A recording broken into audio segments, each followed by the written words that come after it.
자, 16번 한번 보겠습니다. 2020년 물류일급 6회 이론 문제 16번. 재고자산의 매입가격이 지속적으로 상승하는 경우에 매출원가 가장 크게 평가되는 재고평가 방법은 후입선출법이죠. 그지? 매출원가니까. 얘는 이게 은근히 그렇게만 물어보면 헷갈린다니까. 그래서 항상 얘는 그림을 그려서 생각을 해봐야 돼.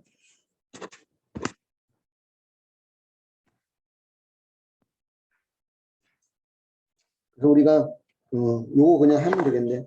물가 상승 그러면 먼저 들어온 걸 먼저 팔아서 나중에 남는 게 선의선출법이잖아. 그지? 그 다음에 나중에 들어온 걸 먼저 팔아서 먼저 들어온 게 남는 게 후익선출법이고, 선의선출법은 재고자산이 크니까 매출원가는 작아져요. 후익선출법은 재고자산이 작으니까 매출원가는 커져요. 그래서 지금 문제에서 매출원가가 가장 크게 평가되는 재고평가 방법 무슨 법이다? 후입선출법입니다.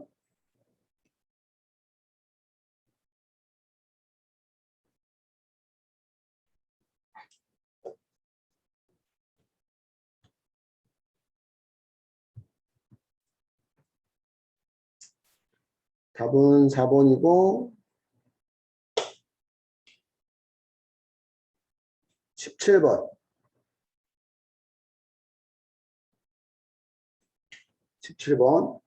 운송 방식은 거점을 연계하는 경로와 운송 수단을 고려해서 계획한다. 다음 중에서 1의 운송량이 많지 않을 경우 여러 목적지 화물 하나의 트럭이 처리하는 방식은 순환 배송이 되겠네. 그지? 순환 배송. 여러 목적지 화물 하나의 트럭이 처리하는 방식은 순환 배송 방식이고, 경제적 주문량 또는 노트 사이즈로 구매해 생산하게 되어 당장 필요한 수량을 초과하는 잔량에 의해 발생하는 재고는 무엇인가? 순환재고죠, 순환재고. 순환재고고. 19번. 현재 보유재고는 380개, 안전재고 70개, 주문 리드타임 2주, 최소 구매량이 120개인 K지점의 유통 소요 계획을 수립하려고 한다. 수요량은 보기와 같이 매주 100개일 경우 2주차에 발주해야 될 주문량은 얼마인가? 답은 단위는 생략하고 얘와 같이 숫자로만 기재하시오.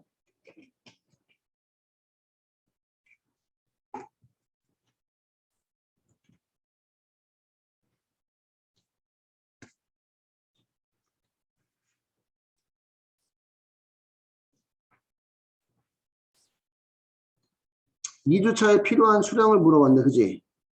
여기가 지금 물음표인 거죠. 물음표. 그러면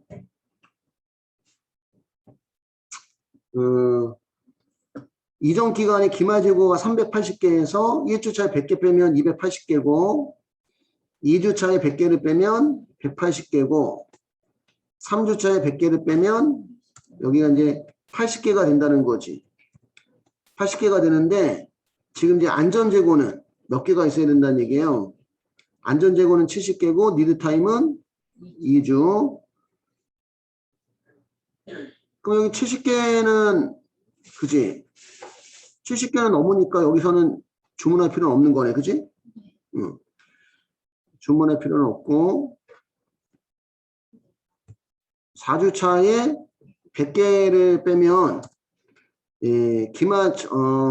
전기초 재고가 전주차 재고가 80개니까 마이너스 20개가 나온다는 얘기지. 그러니까 먼저 발주를 했어야 된다. 그지? 근데 발주를 하면 몇 주 걸리니까 2주 걸리니까 한 주, 2주 하니까 2주차에 120개를 주문하면 그럼 여기가 예정 입고량이 120개가 되고 120개하고 80개 더하면 200개죠. 200개에서 100개를 빼니까 재고가 100개가 남는다는 거지. 그러니까 2주차에 몇 개를 120개를 발주를 해야 된다는 얘기입니다. 그 답이 120개가 되는 거고요.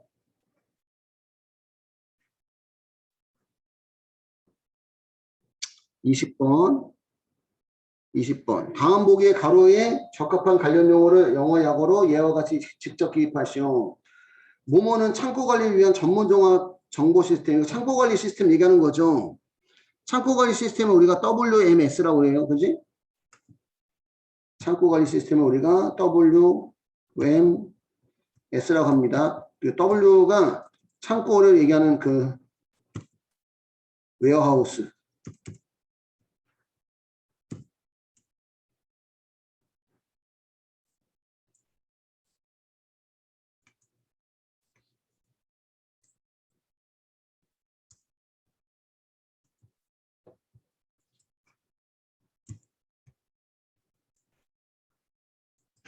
웨어하우스 매니지먼트.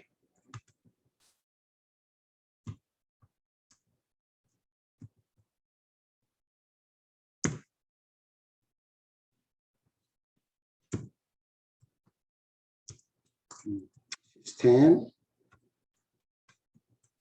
우리가 창고 관리 시스템을 합니다. 창고 관리 시스템은 창고 내에서 이루어지는 물품의 입출고 관리, 로케이션, 위치 관리, 재고 관리, 피킹, 선별, 분류, 소팅, 차량 관리 지원, 인원 관리, 작업 관리 등을 수행하는 정보 시스템이다. 됐을까요? 21번. 다음 중 비용 중심적 가격 결정 방식의 유형에 대한 설명으로 가장 적절하지 않은 것은 손익분기점의 매출액을 기준으로 가격을 결정하는 손익분기점 분석 방식도 있고, 기업이 목표하는 투자 수익률을 달성할 수 있도록 가격을 결정하는 목표 투자 수익률 방식이 있고, 제품 단위당 매출원가의 적정이익이 가능한 가산이익률을 곱해서 가격 결정하는 가산이익률 방식이 있고, 입차의 경쟁에서 경쟁자를 이기기 위해서 예정원가를 바탕으로 전략적으로 가격을 결정하는 입차의 경쟁 방식은 경쟁자 중심적 가격 결정 방식입니다.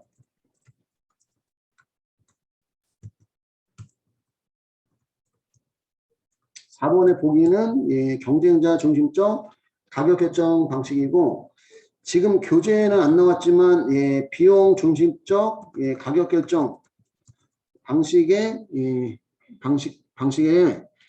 그 코스트 플러스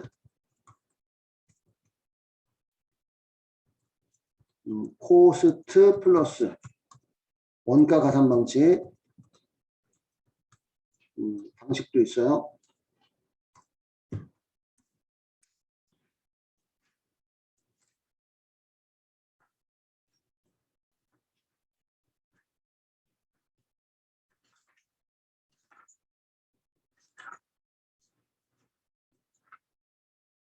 그래서 원가 가산 방식, 원가 가산이 이제 비용 가산이라고 하는 거예요. 비용 가산. 코스트 플러스 비용 가산 방식은 제품 원가의 판매비와 관리비를, 제품 원가의 판매 관리비와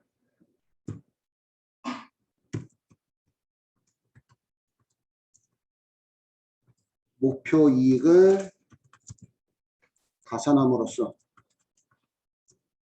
목표 이익을 달성할 수 있는 수준에서 가격을 결정하는 겁니다.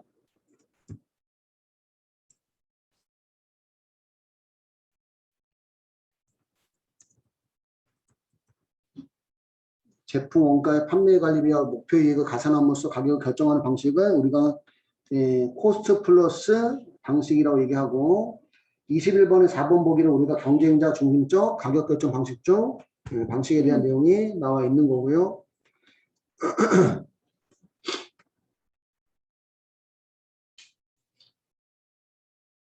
22번 구매 계약의 가격 할인 방식 중 엔드 오브 먼스 구매 당월락 얘기하는 거죠, 그렇지? 엔드 오브 먼스 구매 당월락 방식에 대한 설명을 옳은 것은 답은 2번이네, 그렇지?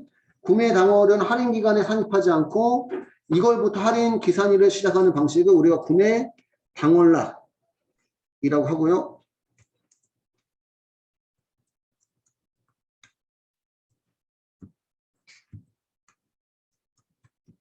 EOM, 엔드 오브 먼스라고 하고, 할인 판매 등의 특별 기간 동안 현금 할인 기간 추가로 적용하는 방식은 엑스트라 데이팅을 하고,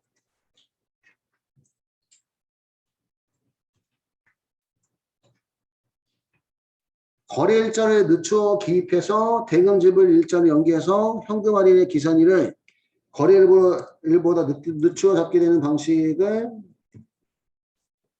선일부 현금 할인 방식이라는 데에는 그지 어드방스드죠.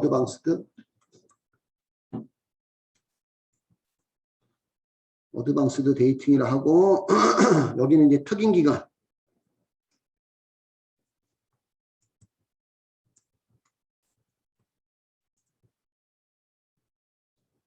엑스트라 데이팅은 특인 기간 특별 인정 기간을 추가로 더 주는 거. 할인 기간의 시작일을 거래일로 하지 않고 송장의 인수일을 기준 할인 방식은 우리가 수출의 기준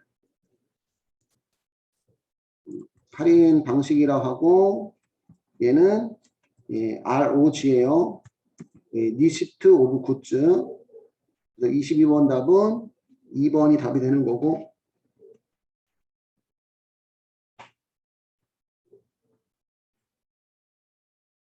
23번 사업장별 분산 구매 방식과 비교하였을 때 본사 집중 구매 방식을 통해 얻는 상대적 장점을 우치하는 것은 해당 지역과 호의적인 관계를 유지하는 것은 분산 구매 방식이고요. 1번이 답이네. 구매 절차를 통일하기가 용이하다. 구매 비용이 줄어든다.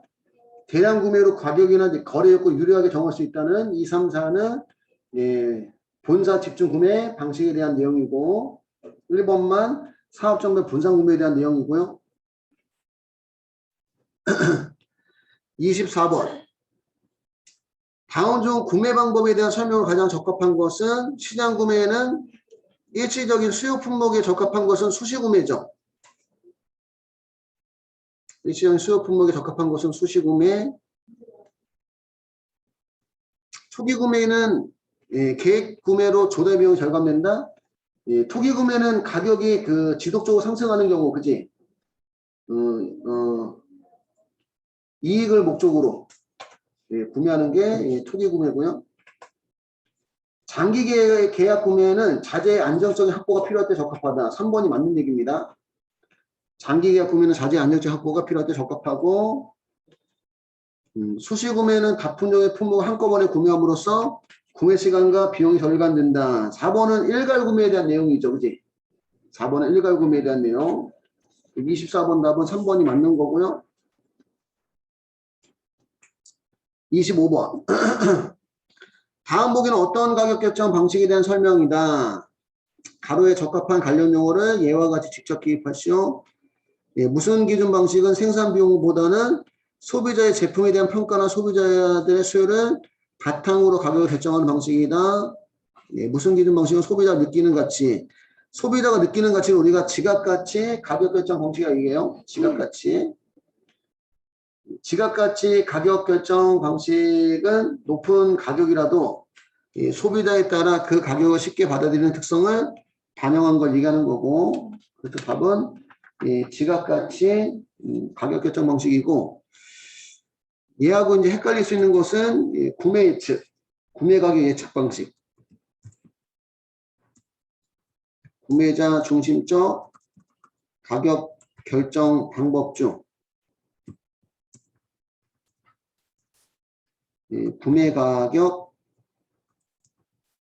예측 방식의 내용은 소비자의 구매 의도,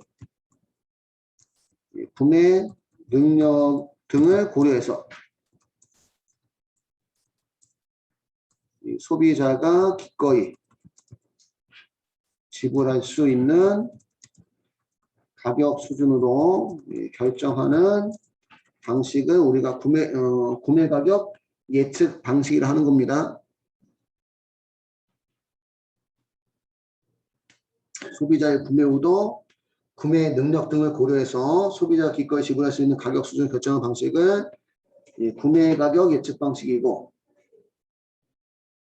지각가치 가격 결정 방식은 소비자가 느끼는 가치를 토대로 가격을 결정하는 방식이고,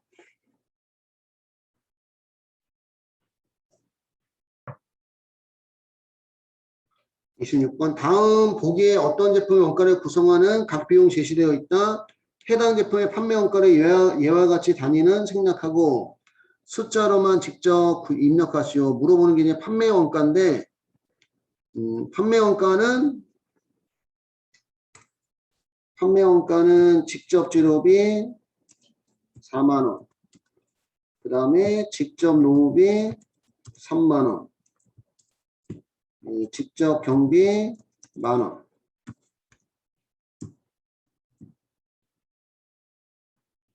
이렇게 더하면 이거 우리가 직접 원가라고 얘기하고, 직접 원가에다가 제조 간접비 3만원을 더하면 11만원을 우리가 판매 원가가 아니라 제조 원가라고 하고,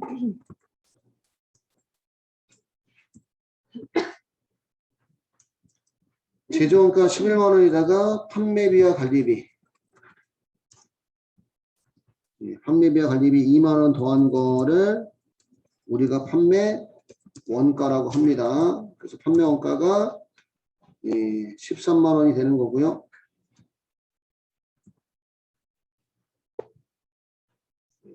판매 원가는 13만원이 되는 거고,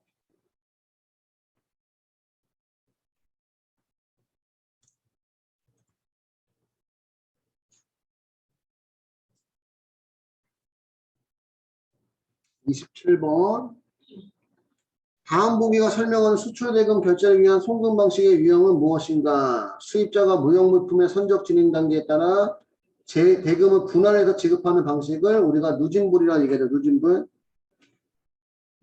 답은 3번입니다. 일반적으로 누진불 방식은 계약 시 3분의 1,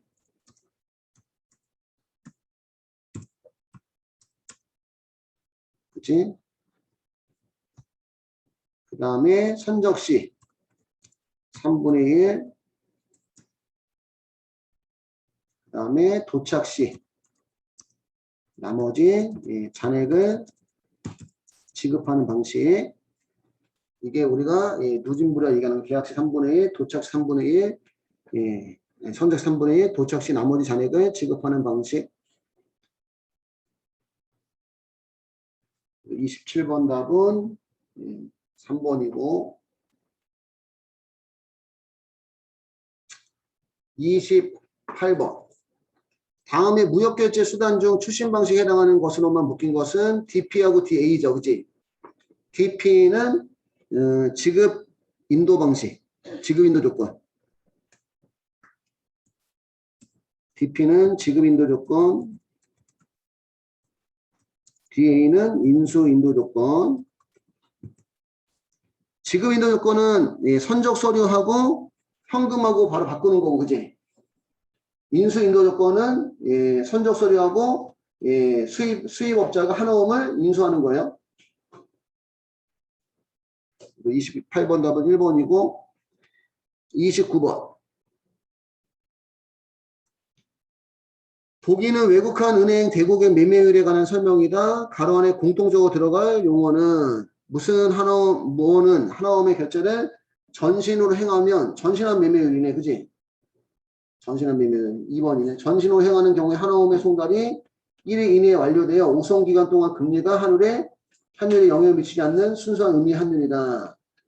일남 출구 한화음의 매매에 적용되는 환율은 한화음의 우선기간에 대한 금리를 전신한 매매율에 가감해서 정합니다. 그래서 29번 답은 2번이고, 30번 수출 절차에 따라 수출활동 및 그 세부 내용을 단계별로 나타낼 때 일반적으로 수출품에 대한 선적 단계 이후에 진행되는 세부 활동에 해당하는 것은 선적 단계 이후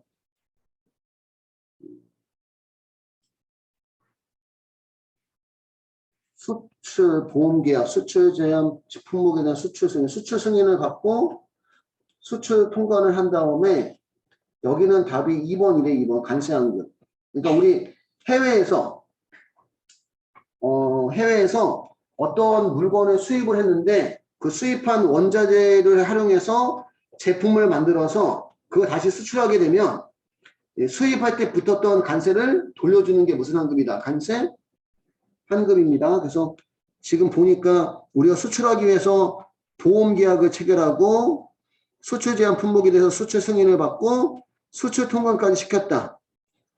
그 다음에 절차를 물어보니까 여기서 이제 무슨 환급? 관세 환급밖에 없다는 얘기입니다.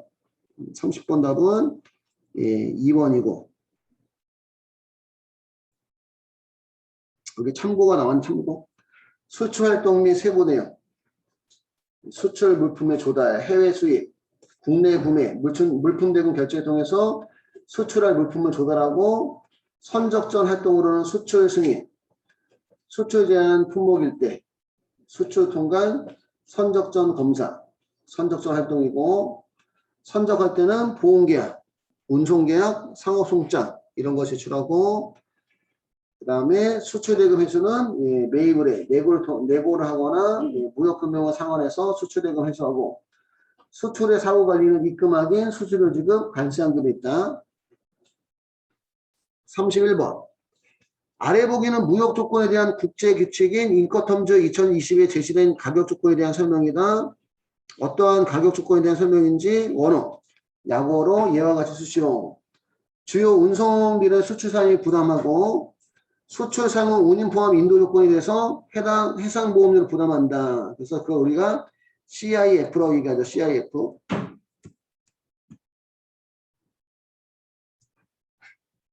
코스트 인슈어런스 앤드 프레이트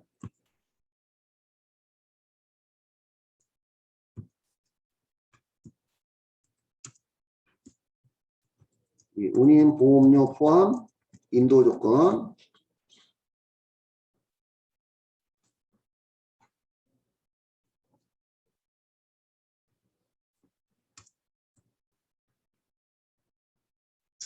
CIF라고 쓰시면 되고요. 32번 마저 볼게요.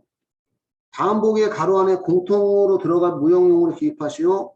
내고는 수출업자가 수출 상품을 통관한 후 본선에 선적하고 수출 신용장과 일치되는 선적 서류를 매입은행에 제출해서 수출 대금을 지급받는 절차를 말한다. 이후에 매입은행은 신용장, 신용장과 선적 서류 일치 여부를 확인하고 수출자에게 대금을 지불한다. 그래서 32번 답은 선적 서류입니다. 여기까지 해서 2020년 6회 물류 1급 이론 문제 풀이가 끝났고요.